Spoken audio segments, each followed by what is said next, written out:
come up against propagating religion, and they are also a bit aggressive towards Christians and also partly against the Muslims. So that has created a situation in some parts of India, especially in Orissa, Rajasthan, Karnataka, and areas like that.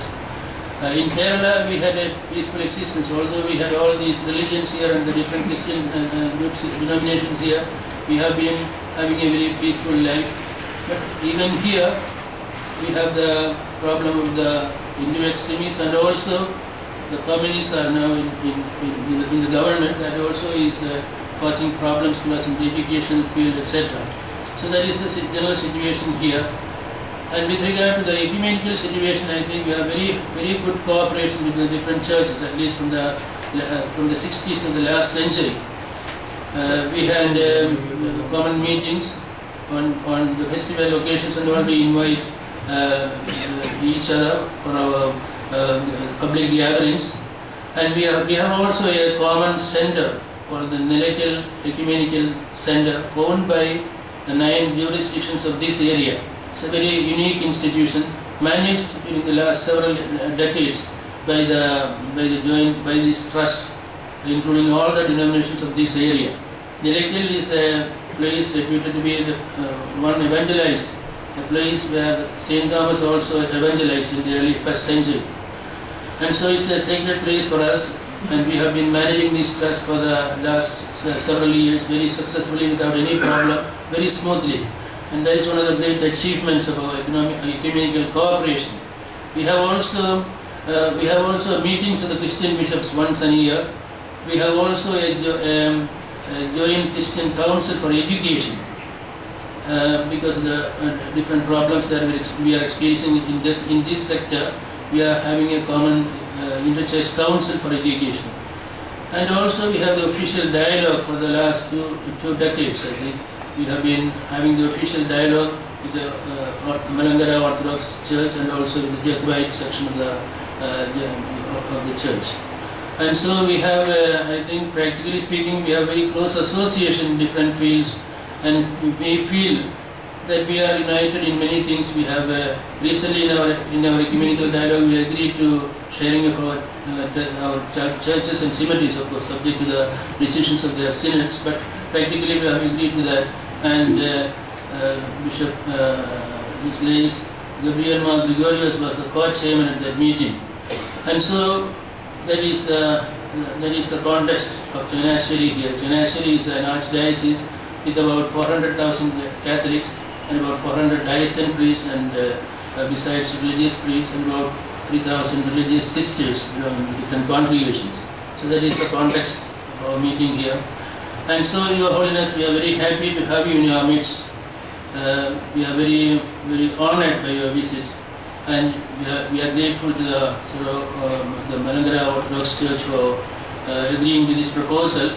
And so, on behalf of all who are present here, and on behalf of our Bishop, the Metropolitan Archbishop of Changanacherry, he is away for the Catholic Bishops' Conference of India, which is assembling in Assam, in Guwahati.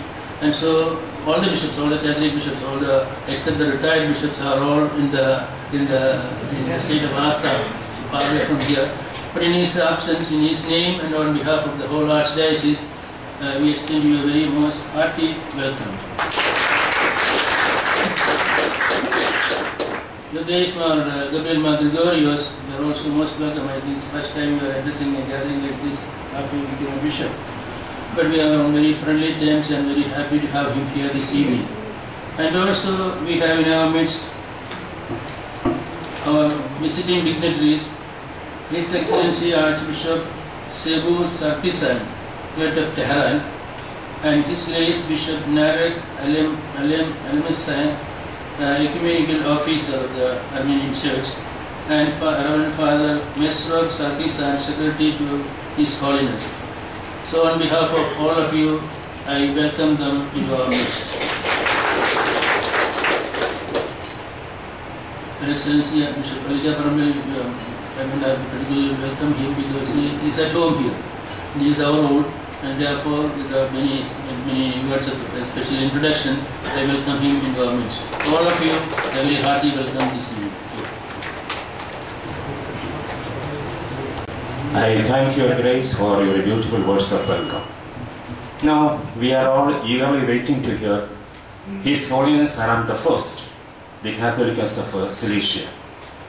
May I request His Holiness Aram I, the Catholicos of Cilicia, to speak on ecumenical mission of the Armenian Church, or to His Holiness Aram I.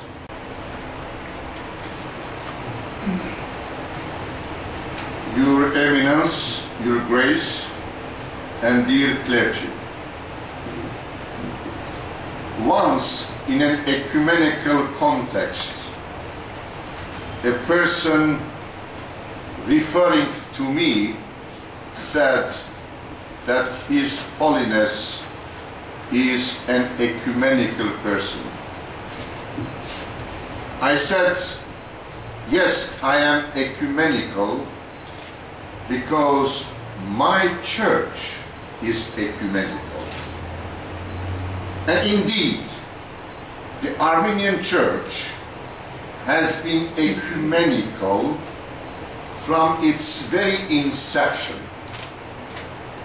Ecumenical in its self-understanding, ecumenical in its way of life, ecumenical in its reflection and action, ecumenical in the way it looks at the other churches. Therefore, ecumenism has been integral to the very nature of the Armenian Church. If one looks at the history of the Armenian Church, he or she will immediately discern in all aspects and manifestations of our church the spirit of ecumenism. And in fact, in early ages, the Armenian Church has been in touch with the churches of ancient Christendom, with the Church of Rome, with the Church of the Byzantine Empire, and with the Church of Antioch, of Syrian tradition. So, these three church traditions, Syriac, Byzantine, and Roman, have been very much at the center of the Armenian Church's external relations. Ecumenism not only has been a permanent trend or approach in the external relations of the Church, but ecumenism has been very much present in the theological reflection, in the liturgical traditions, and in different aspects of our church. Therefore, these ecumenical relations with the other churches has had its concrete implications to various aspects of the church's life. In the area of liturgy, we see some elements from Syriac, from Byzantine, and Roman traditions. That's also true in the theological area of our church. Therefore, these relations sometimes have produced or generated some influences in different areas of our church life. But it is very important to note that our church, through these ecumenical relations, whatever has taken from the other churches, we have, as we say in Armenian, rebaptized it, Armenianized it, by giving Armenian character, Armenian color. That is to say, we have indigenized